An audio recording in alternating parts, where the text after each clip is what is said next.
안녕하세요, 여러분. 저는 올해 53살 된 주부입니다. 살다 제가 사연을 직접 보낼 날이 오게 될 줄은 몰랐네요. 내 사람들한테도 차마 말 못할 제 사정을 이렇게나마 털어놓고 싶은 마음에 이야기를 적어봅니다. 저와 남편 사이에는 두 명의 자식이 있습니다. 둘째는 29살, 첫째는 33살인데요. 첫째는 오랫동안 만나온 여자친구가 있어서 작년쯤부터 결혼 이야기가 조금씩 오고 가고 있었죠. 아이 많이 있는 집 부모들이라면 다들 아시겠지만 하루도 조용한 날이 없었을 정도로 우당탕탕 키운 게 엊그제 같은데 언제 이렇게 다 커가지고 사랑하는 사람을 데리고 와서 결혼 이야기를 하나 싶은 마음이 들면서 세월 참 덧없이 빠르구나 싶은 요즘입니다. 큰아들 녀석이 처음으로 여자친구를 집으로 데리고 온 날이었습니다. 뽀얀 얼굴에 단정한 단발머리에 그리고 예의 바르면서도 시원시원한 성격이 참 마음에 들더군요. 그때만 해도 그 둘이 그렇게 오래 만날 줄은 몰랐는지라 깊은 이야기를 물으면 신뢰가 될 것 같아 가볍게 밥만 먹고 헤어졌습니다. 그런데 그 후로도 몇 년을 쭉 예쁘게 만나고 그러면서 종종 집에도 놀러 오면서 저와도 자연스럽게 정이 많이 들었습니다. 서글서글하고 강단 있어 보이던 그 여자아이는 참 보면 볼수록 믿음직스럽고 예쁘고 호감이 가더군요. 아들이 그 친구와 결혼하기를 내심 바라곤 했습니다.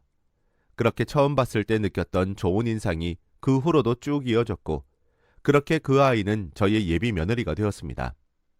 저와 남편 앞에 다소곳이 앉아 결혼 준비를 시작하겠노라고 얘기하던 큰애 예비 며느리가 저를 보고 한 말이 잊어지질 않습니다.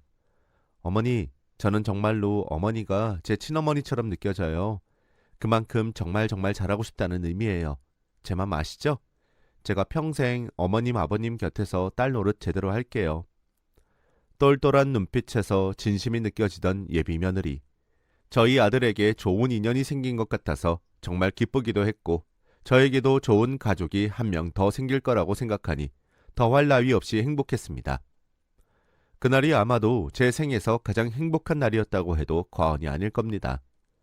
결혼식도 아니고 결혼 계획만 한 날인데도 불구하고 왜 이 날이 가장 행복했냐고요? 아이들이 결혼을 제대로 준비하기도 전에 생각지도 못했던 일이 벌어졌기 때문입니다.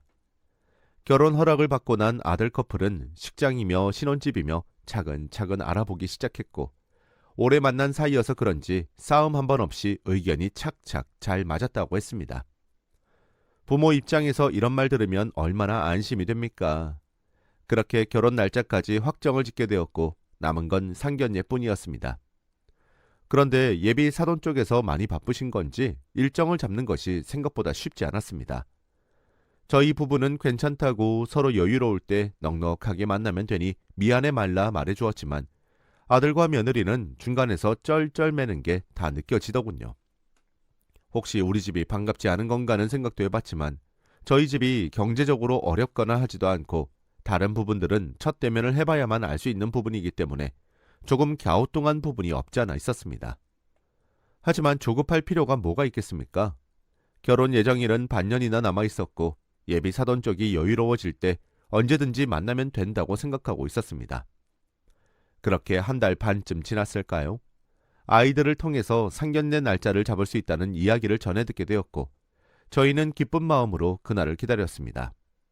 첫 아이 결혼이다 보니 모든 게 새롭고 떨리더군요. 상견례 하기로 한 날이 다가올수록 밤에 잠도 안 올 정도로 긴장이 됐습니다. 그렇게 기다리던 약속 당일이 다가왔고 저희 가족은 일찌감치 나갈 채비를 하고 있는데 예비 며느리에게서 전화가 왔습니다. 무슨 일인가 싶어 받아보니 예비 안사돈이 갑자기 허리가 아파서 병원에 가게 되었던 겁니다. 목소리만 들어도 예비 며느리가 얼마나 당혹스러운지 그대로 느껴지더군요. 그래서 괜찮다고 많이 놀라지는 않았느냐고 물었습니다. 그리고 어머니 몸 상태는 괜찮으신 거냐고 상견례는 언제든지 미뤄도 상관없다고 말했지만 며느리는 이미 어머니를 제외한 모든 가족들이 약속 장소인 식당으로 이동하고 있는 데다가 자꾸 미루기 너무 죄송해서 그럴 수 없다고 하더군요. 그 마음도 이해는 갔습니다. 그래서 어쩔 수 없이 저희는 예비 안사돈을 제외하고 상견례를 진행하게 되었습니다. 가족들이 모두 인상도 좋고 선해 보여서 참 안심이 되었습니다. 대화도 잘 통하고 분위기도 화기애애해서 다음번에는 꼭 어머님 쾌차하시고 나면 머지않아 또 한 번 식사하자고 말하며 잘 마무리되었죠. 그 후로 한 달 정도가 지났습니다. 저는 아이들에게 어머님 몸은 어떠시냐고 물었지만 생각보다 회복이 늦어서 아직 병원에 계시다고 하더군요. 이제 곧 사돈 관계가 될 사이인데 그 정도로 아프신 거면 병문안이라도 가봐야 하는 거 아니겠냐고 물었지만 예비 며느리는 아니라며 그러실 필요 없다고 한사코 거절을 하기에 며느리를 통해서 꽃바구니와 건강식품만 보내드렸습니다. 하지만 조금 의아했던 건 약소하지만 선물이 도착했으면 잘 받았다는 연락이라도 올 법한데 전화는 물론 문자 한 통이 없더군요. 하지만 며느리가 중간에서 어머니가 정말 감사하다고 잘 먹겠다고 하셨다기에 그냥 연락이 좀 서투신 분인가 보다 정도로 생각했습니다. 그러던 어느 날 남편과 함께 쇼핑몰에 나들이 겸 외출을 나간 적이 있습니다. 그날이 아마 예비 안사돈이 입원 중이라던 병원에 선물을 보낸 지 이틀 정도 지났을 때였을 겁니다. 아이들 선물도 좀 사고 저희 부부 옷도 사면서 쇼핑몰을 걸어 다니고 있는데 저 멀리 예비 며느리의 모습이 보였습니다. 반가운 마음에 인사를 하려고 가까이 가려는데 예비 며느리 옆에 중년 여성이 함께 있더군요. 처음에는 어머니인가 싶었지만 아직 병원에 계실 테니 친척이거나 다른 지인인가 보다 생각하며 며느리에게 다가갔습니다. 그런데 저희 부부를 등지고 있던 며느리가 옆에 있던 중년 여자에게 말하더군요. 엄마, 이 색깔은 어때? 너무 튀지 않나? 그 말을 듣자마자 저는 깜짝 놀라 걸음을 멈추었습니다. 회복도 늦고 거동도 아직 불편해서 병원에 입원 중이라던 어머니께서 왜 저렇게 정정한 모습으로 옆에 있는 건가 순간 이해가 가질 않더군요. 제가 뒤에 온 줄도 모르고 있던 그 모녀는 계속 대화를 이어나갔습니다. 아유, 우리 딸은 뭘 입어도 잘 어울리니까 걱정하지를 말어. 누가 들어도 다정다감한 모녀의 대화였습니다. 순간 인사를 드려야 할지 말아야 할지 고민이 되더군요. 무슨 사정이 있었던 건 아닐까? 그냥 다음에 인사를 하는 게 맞나 고민하고 있는데 저희 부부의 기척을 느낀 모녀가 무심히 뒤를 돌아보았습니다. 저희를 보자마자 무슨 귀신이라도 본 것처럼 까무라치게 놀라더군요. 그런데 더 이상했던 건 제 남편의 반응이었습니다. 남편도 그들만큼이나 깜짝 놀랐기 때문입니다. 심지어 남편은 예비 안사돈의 얼굴을 똑바로 쳐다보며 이런 말까지 했습니다. 너 뭐야? 네가 왜 여기 있어? 안 죽고 살아있었어? 그 말을 들은 저는 어안이 벙벙했습니다. 저는 이 사람이 예비 사돈이 될 사람한테 안 죽고 살아있었냐니 이게 도대체 무슨 일인가 싶어 남편의 팔을 붙잡고 이게 무슨 일이냐고 물어봤습니다. 하지만 남편은 얼굴이 벌개져서 그 여자 얼굴만 노려보고 있고 그분은 토끼마냥 커진 눈으로 한참 동안 저와 남편을 번갈아 보더니 저에게 말하더군요. 안녕하세요. 그동안 경황이 없어서 인사를 못 드렸습니다. 지금은 사정이 좀 그래서 인사만 드리고 가야겠네요. 다음에 다 설명드리겠습니다. 일단 지금은 죄송하지만 먼저 가보겠습니다. 이 말을 끝으로 딸의 손을 낚아채듯 잡아 끌고 저 멀리 사라졌습니다. 저는 멀어지는 그 두 사람의 뒷모습을 멍하니 바라보다 남편에게 물어봤습니다. 도대체 누구길래 예비 며느리랑은 인사도 안 하고 그런 모진 말부터 내뱉느냐고 아는 사이냐고 물었더니 남편이 고개만 절레절레 저을 뿐 아무 말도 하지 않는 겁니다. 너무 답답해서 남편을 길에다 세워두고 지금 당장 말하라며 부부 사이에 숨기는 게 있으면 어떡하냐며 소리를 질렀습니다. 그러더니 남편이 한숨을 푹 쉬더니 말하더군요. 저 여자 당신이랑 결혼하기 전에 만났던 사람이야. 그 말을 듣자마자 머리가 쭈뼛 서는 기분이 들었습니다. 안사돈이 될 사람이 내 남편의 옛 연인이었다니 그 사실만으로도 골치가 아파지는데 남편의 뒷이야기는 아직 더 많이 남아 있었습니다. 내가 왜 20대에 식품 공장에서 2년인가 일했다고 했었잖아. 기억나지? 그때 3년 정도 만났던 사람인데 참나 쟤를 여기서 만나게 될 줄이야. 저거 인간 아니다. 누구를 속여 먹어서 결혼까지 해서 애까지 낳고 살고 있는지 모르겠는데 쟤 저렇게 평범하게 살고 있을 인간 아니라고. 충격이었습니다. 당시 공장에서 오며 가며 눈인사를 하다가 교제를 하게 되었다던 여자와 남편은 결혼까지 생각할 만큼 행복했던 사이였다고 합니다. 그런데 어느 날 저 여자가 임신을 했으니 결혼을 해야 된다고 말했고 남편은 그 말을 철석같이 믿고 결혼 준비를 하려는데 어느 날 갑자기 연기처럼 사라졌다고 합니다. 자신의 아이도 가졌던 약혼녀가 하루아침에 사라졌으니 남편은 제정신이 아니었다고 하더군요. 전국 방방곡곡을 미친 듯이 수소문한 끝에 그녀를 찾아냈는데 알고 봤더니 다른 남자랑 살림을 차려 살고 있더랍니다. 자기 얼굴을 보자마자 뻔뻔스럽게 누구세요라고 말하며 남편을 거칠게 밀쳐냈다 하더군요. 며칠을 그 집 앞에서 밤을 새워가며 기다리니 결국 제 입으로 사실을 털어놓았다고 합니다. 알고 봤더니 아이를 가졌다는 사실도 거짓말이었고 제 남편과 결혼을 하고 싶었는데 시부모님께서 반대하실까봐 덜컥 임신을 했다고 거짓말한 거라더군요. 더 웃기지도 않는 건 그러던 중 경제력이 더 나은 사람을 만나서 남편과 제대로 마무리도 하지 않고 도망가 버렸다는 겁니다. 마음 약한 제 남편은 당시 그 이야기를 모두 듣고도 쓴소리 한마디 하지 못하고 집으로 돌아왔다고 합니다. 일도 제대로 하지 못하고 술에만 기댄 채 한참을 폐인처럼 살고 있는데 1년쯤 지났을 때쯤 살림을 차렸다던 그 남자가 갑자기 남편을 찾아왔답니다. 이야기를 들어보니 그 남자의 돈을 모조리 훔쳐서 또 도망을 갔다는 소식을 듣게 되었다고 합니다.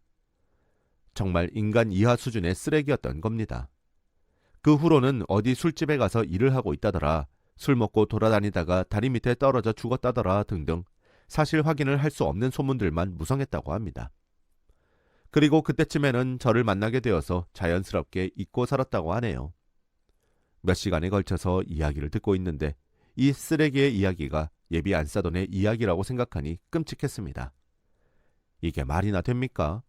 이걸 아들은 꿈에도 모르고 있을 텐데 식장까지 모두 예약한 이 타이밍에 도대체 어떻게 알려줘야 될지 감도 잡히지 않았습니다. 그때 갑자기 머리를 스친 것이 바로 예비 며느리의 태도였습니다. 백화점에서 제 남편이 소리를 질렀을 때 예비 며느리는 저처럼 어안이 벙벙한 표정이 아니었기 때문입니다. 마치 뭔가 들킨 사람의 표정처럼 잔뜩 굳어 있었거든요. 정황을 더 들어봐야만 했습니다. 그래서 그날 저녁 저는 바로 전화를 걸었고 아까 그 상황에 대해서 혹시 알고 있었던 거냐고 물었습니다. 그랬더니 며느리는 아니요, 어머니, 저는 아무것도 들은 게 없었어요. 저희 어머니께서 머자나 연락드리겠다고 하시니 조금만 기다려주세요. 너무 죄송해요. 라는 말만 되풀이하더군요. 그 말을 너무나도 믿고 싶었지만 그러기에는 뭔가 석연치 않은 부분이 많았습니다.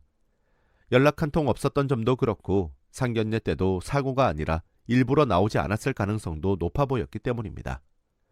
뭔가 이미 알고 있는 상태에서 결혼을 준비했을 확률, 그 확률에 대해서 의심되기 시작했습니다. 하지만 제 결혼도 아닌 제 처아들의 결혼이라 느낌만 믿고 움직이기에는 위험한 점이 한두 가지가 아니었습니다. 그렇게 고민만 커져가며 시간은 흘러만 갔고 이런 제 모습을 보고 있던 남편이 말했습니다. 도대체 뭘 고민하는 거야? 이걸 다 듣고도 그래? 이 결혼 절대 안 돼. 이제는 내가 그냥 말해야겠다. 결혼이 장난도 아니고 애도 알 건 다 알아야지. 아니 여보, 모른 척 하겠다는 게 아니라 신중하게 고민 중인 거야. 아이들 입장에선 또 시선이 다를 수도 있어. 어디까지나 어른들 이야기인데 무작정 자기들 결혼 막는다고 생각해버리면 오히려 반감만 들 수도 있고. 남편과 저는 정말 한참을 생각하고 또 생각했습니다. 아이들의 인생에 우리가 어디까지 손을 대는 것이 맞는지, 이 사실을 모두 알리고 나서도 아이들이 결혼을 진행하겠다고 하면 시키는 게 맞는 건지 생각을 하고 또 했습니다. 그러던 중 기다리던 예비 안싸돈에게서 연락이 왔습니다. 안녕하세요. 연락이 너무도 늦었습니다. 사돈이 될 사람이지만 어쨌거나 제 남편의 옛 연인이자 파렴치한 인간이었다는 걸 알게 된 이상 상냥하게 받기가 어렵더군요. 그래서 할 말만 했습니다. 아닙니다. 그런데 상황이 이래서 살갑게 전화 받긴 조금 힘드네요. 말씀하시는 것만 간단히 듣고 끊겠습니다. 네, 잘 알겠습니다. 저도 다른 건 아니고 남편분께 이미 이야기를 대충 들으셨을 거라 짐작이 되는데 제 입장도 한번 들어봐 주십사 하고 전화드린 겁니다. 그 후로 예비 안싸돈의 변명 아닌 변명이 이어졌습니다. 그런데 이야기가 어찌 이상했습니다. 대충 흐름은 남편이 이야기한 것과 맞는데 어찌 남편에 대한 설명이 이상하더군요. 자기가 20대일 때 남편의 부모님께서 본인이 일하고 있던 공장에 찾아와 자동차 창문만 살짝 내려서 자기 얼굴에 돈 봉투를 집어던지며 심한 욕을 쏟아붓는 바람에 남편을 어쩔 수 없이 떠나게 되었다고 설명하는데 저희 시부모님은 제가 알기로 당시에 차도 없었을 뿐더러 절대 그럴 행동을 하실 분들이 아니시기 때문입니다. 한참을 듣고만 있던 저는 알아챘습니다. 이 사람 전혀 변한 게 없구나. 지금도 거짓말을 하고 있구나. 그래서 저는 말했습니다.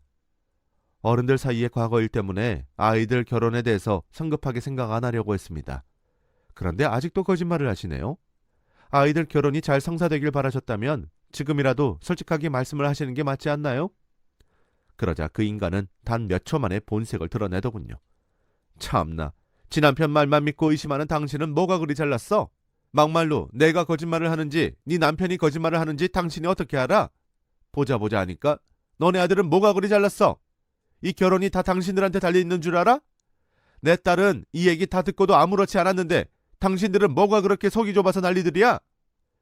피해 의식 가득한 말투와 한 번에 돌변하는 이 여자의 말에서 한 가지 사실도 더 알아내게 되었습니다. 예비 며느리는 역시 이 상황을 모두 알면서도 숨긴 것 같더군요. 제 아들은 물론이고 저희에게도 말입니다. 어떻게든 아이들의 결혼과 분리해서 생각해보려고 받았던 전화였는데 오히려 마음이 더 확실하게 잡히는 기분이 들었습니다. 그래서 저는 당신 몰상식한 말들만 들어봐도 누가 거짓말을 하고 있는지는 더 알아볼 필요도 없겠습니다. 예전 일이라 어떻게든 이해해보려던 내가 바보였네요. 역시 한 번 쓰레기는 영원한 쓰레기구나. 당신 딸도 별 차이 없겠다는 것까지 잘 알았습니다. 라고 말한 뒤 전화를 내려놓았습니다.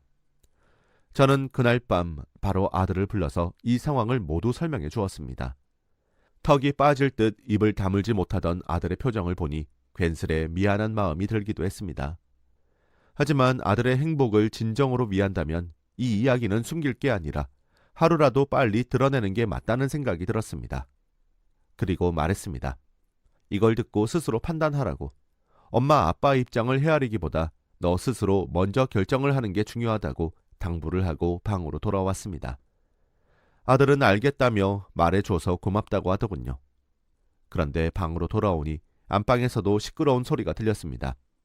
방문을 열고 들어온 저를 보더니 남편이 전화기를 스피커폰으로 돌리더군요. 그러자 방 안 가득 그 여자의 소리가 쩌렁쩌렁하게 울려 퍼졌습니다. 내가 네 돈을 들고 튀기라도 했어? 뭐를 했어? 내가 당신 다음에 만난 남자는 나한테 돈까지 뜯겼어. 그런데 당신은 나한테 뜯긴 것도 하나 없으면서 뭐가 그렇게 억울해서 내 딸 혼새끼를 막아? 저와 전화를 끊고 난 뒤 분이 안 풀렸는지 제 남편에게 전화를 걸어서는 온갖 막말을 다 하고 있더군요. 그 소리를 들은 아들까지 안방 문 앞에 서서 그 전화 내용을 듣게 되었습니다. 아들이 저에게 물었습니다. 저거 예비 장모님 목소리 같은데 맞냐고요? 저와 남편은 말없이 고개만 끄덕였습니다. 그러자 아들이 말하더군요. 엄마 아빠 더 생각해 볼 필요 없겠어. 나 이 결혼 안 합니다. 저희에게 덤덤하게 파혼을 하겠다고 말한 아들은 그 휴대폰에 대고 말하기 시작했습니다. 장모님 들으셨죠? 이제 이 순간 이후로 당신은 제 장모 아닙니다. 옛날 이야기도 어이가 없어 죽겠는데 지금 어디다 대고 내 부모님한테 욕질이요? 당신 딸한테는 내가 말할 테니까 당신은 지금 이 순간부터 우리 가족들에게 연락하기만 해봐. 그 당시에 했던 짓 전부 다 복수해버릴 수가 있으니까. 그 말이 끝나자 마치 수화기에서는 차마 입에 담을 수도 없는 막말이 난무하기 시작했습니다. 남편은 허허하고 웃으며 쉴 새 없이 욕설이 나오는 전화기를 그냥 꺼버리더군요. 아들은 저에게 고민스럽게 만들어서 미안하다고 나 이런 집안이랑은 결혼 절대 못한다고 말해주더군요. 그러면서 하는 말이 이런 일이 있었는데도 불구하고 나한테 직접 판단하라고 해줘서 고마워요. 이런 부모님 밑에서 자란 내가 자랑스러워. 그리고 여자친구도 다 알면서 나한테 말 안 하고 숨긴 거더라. 걔라도 나한테 솔직했으면 나 이렇게 파혼은 안 했을 거야. 그런데 일부러 속였어. 그래서 더 고민할 필요도 없었어요. 그 말을 듣고 얼마나 다행이었는지 모릅니다. 솔직히 마음 같아서는 남편에게 처음 이야기를 듣자마자 이 결혼 무조건 안 된다고 두 팔 벌려 맞고 싶었기 때문입니다. 하지만 어떻게든 성인 남녀인 아이들이 직접 고민해보게 하고 싶었고 다행히 이런 옳은 결정을 내려주니 더 이상 바랄 게 없더군요. 그렇게 예식장은 바로 취소 처리되었습니다. 신혼집은 아직 잔금 치르는 단계까지 가지 않아서 이것저것 정리하는데 크게 힘이 들지는 않았다고 하더군요. 결혼 준비를 정리하는 건 생각보다 수월했지만 예비 며느리는 아직까지도 아들을 붙잡고 있다고 합니다. 물론 아들이 알아서 판단할 문제겠지만 저는 며느리 생각을 하면 마음이 조금 아팠습니다. 그런데 들어보니 몇 번 붙잡더니 그 뒤로는 자기 엄마랑 똑같이 이상한 소리를 하기 시작한답니다. 자기랑 안 만나주면 앞으로 다른 여자들이랑도 못 만나게 동네 대자보를 붙이겠다는 둥, 회사에 찾아가서 불을 지르겠다는 등 본성을 드러내는 소리를 하기 시작했다네요. 그러니 오히려 아들은 마음 정리가 쉬워져서 좋았답니다. 누가 들으면 그 집이 피해자인 줄 알겠습니다. 역시 피는 어디 안 가네요. 하마터면 정말 어마무시한 쓰레기들과 한 가족이 될 뻔했습니다. 지금은 하루하루를 정말 감사한 마음으로 지내고 있습니다.